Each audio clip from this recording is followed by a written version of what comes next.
பக்கத்தில் இரு, பக்கத்தில் இரு. சத்துரு இந்த அளவுக்கு விளையாட காரணம் என்ன தெரியுமா? நீ கேப் உண்டாக்கிட்ட. நீ பக்கத்தில் இரு.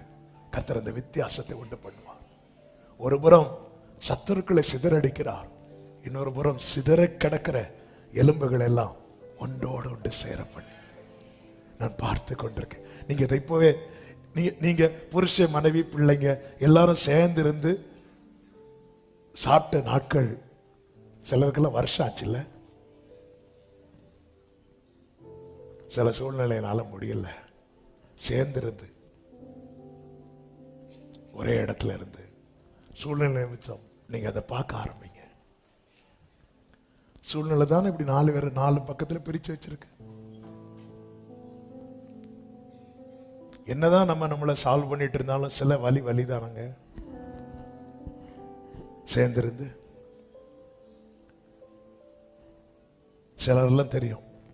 நான் ஃபர்ஸ்ட் டைம் சிங்கப்பூர் போயிட்டு வரும்போது திருச்சி வழியா அந்த ஃப்ளைட்டு சென்னை போகுது.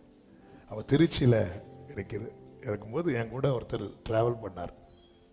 அப்போ அவர் சொல்றார் என்கிட்ட ஒரு வார்த்தை.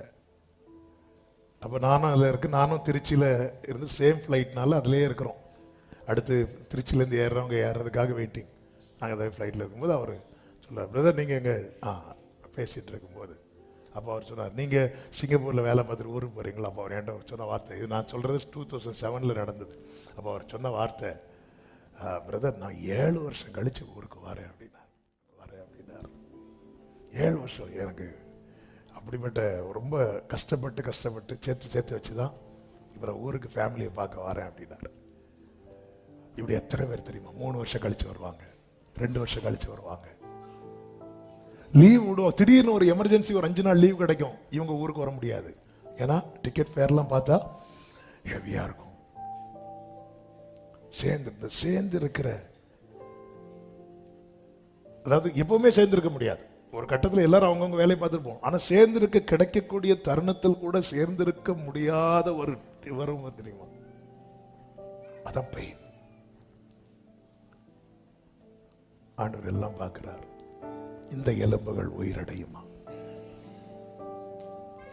ஆண்டவர் அது உங்களுக்கு தான் தெரியும். இனி நாங்க குடும்பமா சேர்ந்திருந்து மகிழ முடியுமா? உங்களுக்கு தான் தெரியும். ஆண்டவர் சொல்ல, நீ என் பக்கத்துல இரு, நாளைக்கு இந்த அடையாளம் நடக்கும்.